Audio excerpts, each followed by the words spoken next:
Coucou, bonsoir tout le monde, bonjour tout le monde. J'espère que vous allez bien. Moi je vais bien. Ça va plutôt pas mal. Donc je viens vous faire une petite troisième vidéo. Donc pour vous parler de mes vitamines. Donc qui nous sont prescrits donc après un bypass. En tout cas, les vitamines qui m'ont été prescrites à l'hôpital où j'ai été opérée. Voilà. Écoutez, j'en ai 8. 8 petites vitamines. Donc à prendre matin, midi et soir. Voilà. Certains médicaments, c'est juste une gélule, d'autres deux. Donc tout dépend de médicaments. Voilà, voilà. Écoutez, je vais vous en dire un peu plus de ces 8 vitamines. Donc je vais vous dire le nom et je vous dirai donc à quoi sert ce médicament, enfin ce qu'il nous apporte, voilà, en gros, ce qu'on ne peut pas récupérer quand on a un bypass et qu'on a une malabsorption. Donc voilà, et puis voilà. Écoutez, le premier médicament, donc ça s'appelle Ursolvan, voilà. C'est des comprimés de 200 mg. Donc apparemment, c'est contre la cirrhose biliaire. Voilà. Donc d'entrée de jeu, on rentre dans du sérieux. Voilà. c'est quand même... faut pas rigoler avec. Voilà. Faut prendre ses médicaments. Surtout quand on vous dit c'est contre la cirrhose biliaire. Donc vaut mieux prendre ses vitamines. Donc pour la première vitamine, donc l'Ursolvan, pardon. Donc une gélule le matin, une gélule le midi, une gélule le soir. Voilà. Sinon ensuite j'ai du Azinc Optimal. Donc l'Azinc Optimal c'est une gélule qui regroupe plusieurs vitamines. Donc ça c'est 2 comprimés à prendre le matin. Donc d'après ce que j'ai pu voir, donc c'est un comprimé où vous allez trouver donc dedans du bêta-carotène. Donc je pense que tout le monde a deviné que ça provient des carottes. On peut en trouver en tout cas dans les carottes. Donc bêta-carotène. Nous avons aussi de la vitamine B1, vitamine B2, B5, B6, B9, B12, de la vitamine PP. Je sais pas trop ce que c'est, mais je pense que le corps en a besoin. Vitamine E, vitamine C, vitamine H, vitamine D3, du calcium, du magnésium, du zinc, du fer, du cuivre, et oui, du cuivre, du manganèse, du polybeptène,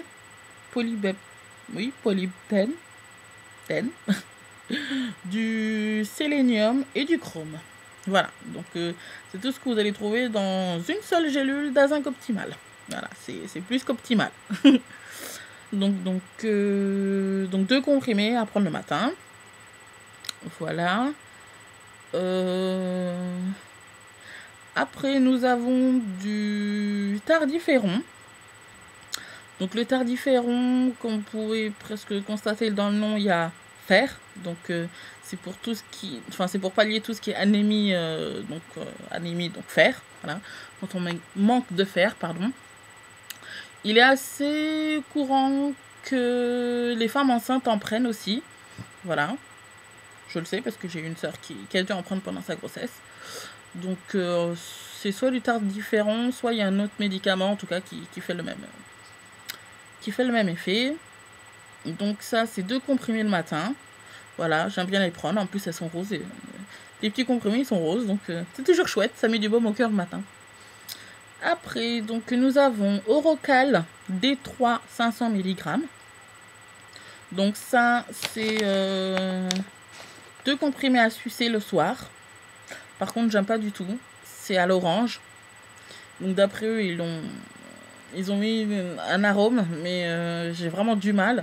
Et en plus ça laisse un aspect bizarre dans la bouche, donc j'aime pas trop. Mais c'est contre les carences de vitamine D. Voilà. Je vous avouerai que je n'ai pas regardé ce qu'était la vitamine D.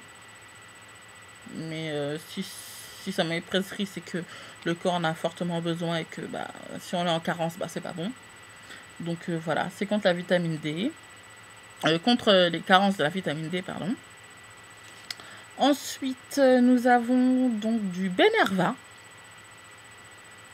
Donc Benerva, donc 250 mg, donc un comprimé le matin à prendre. Donc Benerva, c'est pour les carences en vitamine B1. Voilà, donc comme l'autre, je n'ai pas fait la recherche de qu'est-ce que c'était la vitamine B1, mais je pense qu'on en a besoin aussi. Donc vitamine B1, contre carence de vitamine B1. Après, donc j'ai de la vitamine B12 en injection intramusculaire tous les 3 mois. Voilà, à vie. Ça par contre, je peux pas y échapper. Donc c'est à vie.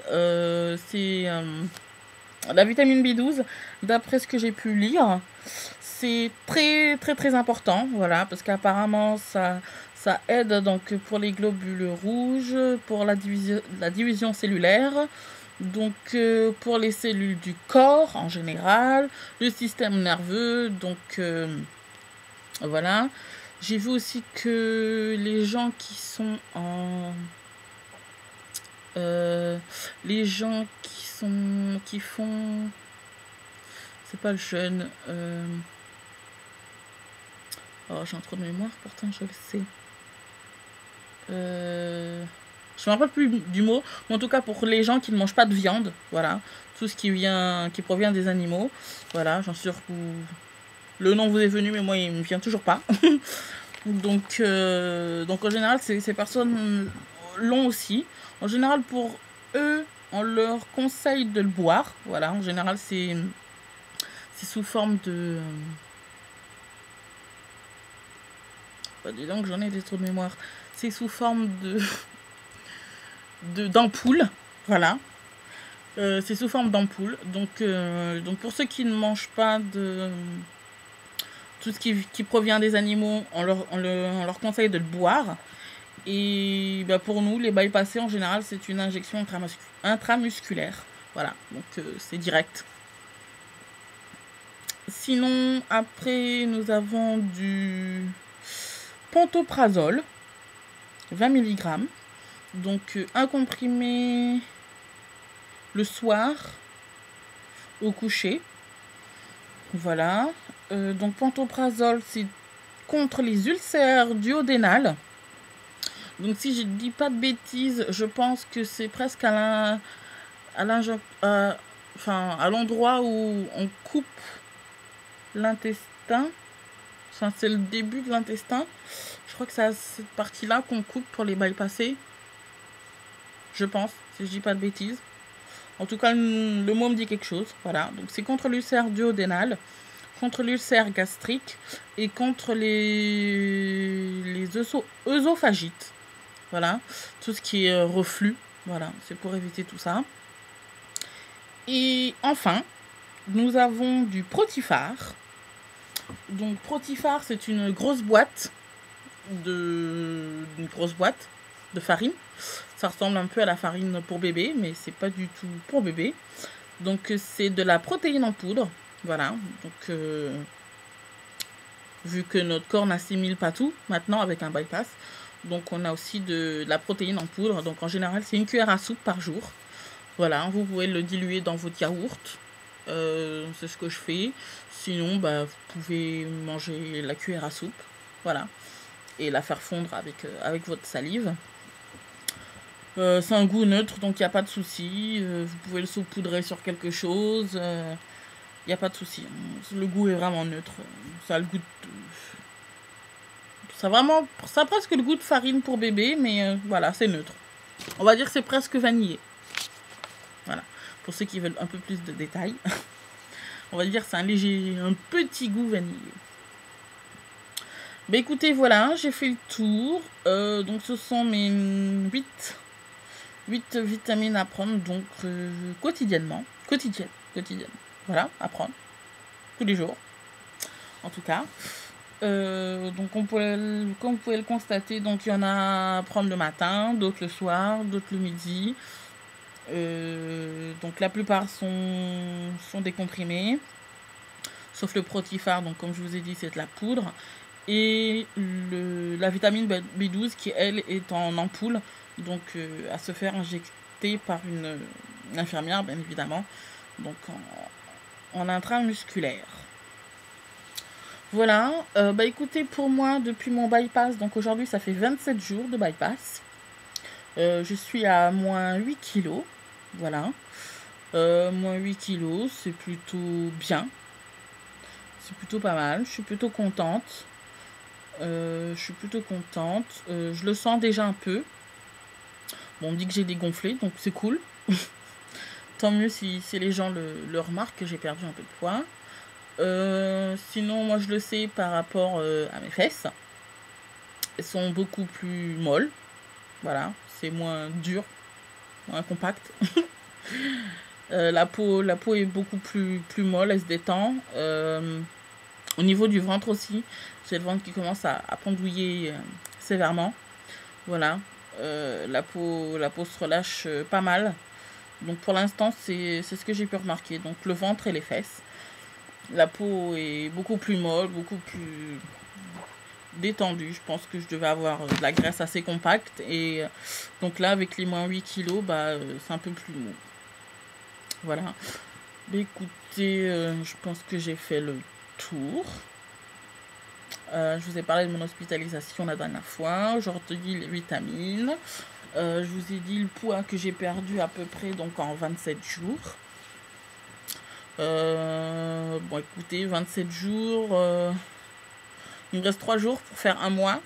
Je ne sais pas si j'aurai perdu les 2 kilos qui me feront moins 10 kilos pour ce mois-ci. Enfin, en tout cas, un mois après bypass. Ce serait cool si je pouvais faire moins 10 kilos pile poil. Voilà. Sinon, bah écoutez, je vois mon chirurgien le 17.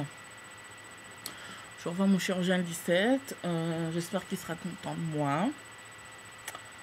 Et puis voilà. Bah écoutez, pour la prochaine vidéo, je sais pas trop de quoi je vais vous parler, mais écoutez, je vais essayer de chercher.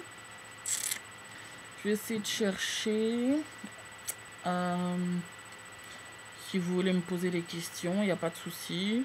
Si je peux vous répondre en vidéo, ce serait cool, comme ça tout le monde peut en profiter. Voilà.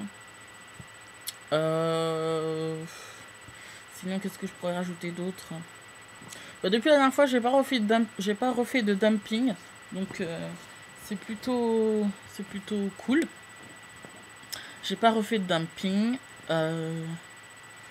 Donc voilà. Ah oui, sinon, bah, j'ai remarqué que je ne supportais plus le riz, la semoule. Le riz, la semoule.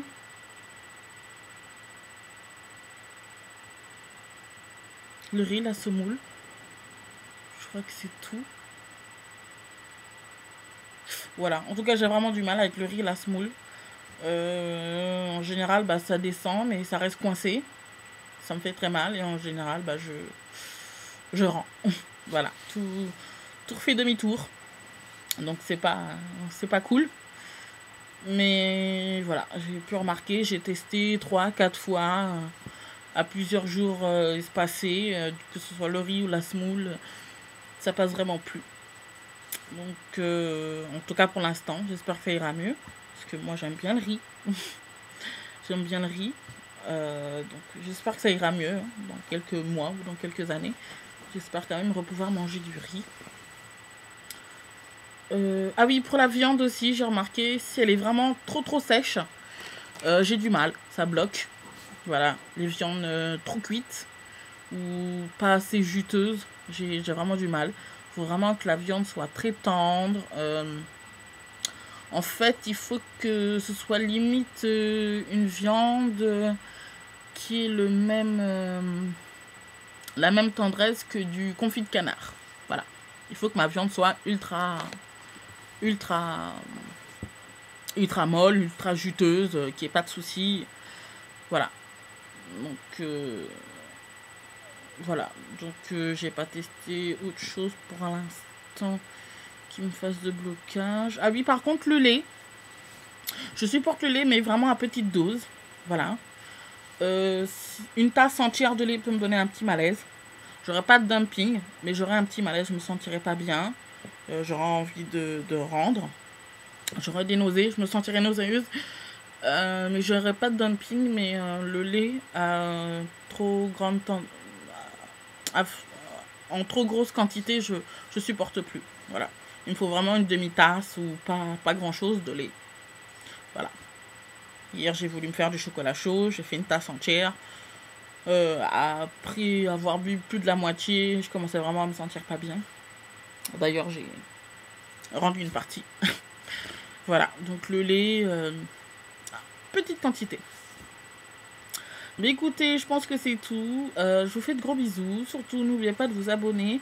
J'ai vu que j'avais que 3 petits abonnés, donc surtout, abonnez-vous. Je ne fais pas le monde, mais abonnez-vous. Hein, ça vous permet de me suivre. Si je réponds à des questions dont vous vous êtes déjà posées, si je peux vous répondre, il n'y a pas de souci. C'est tant mieux. Au moins, c'est une vidéo serve, c'est tant mieux. Bah écoutez, je vous fais de gros bisous et puis à très bientôt. Et puis si vous voulez que je vous parle de quelque chose, n'hésitez pas. Voilà, bisous bisous, bye bye.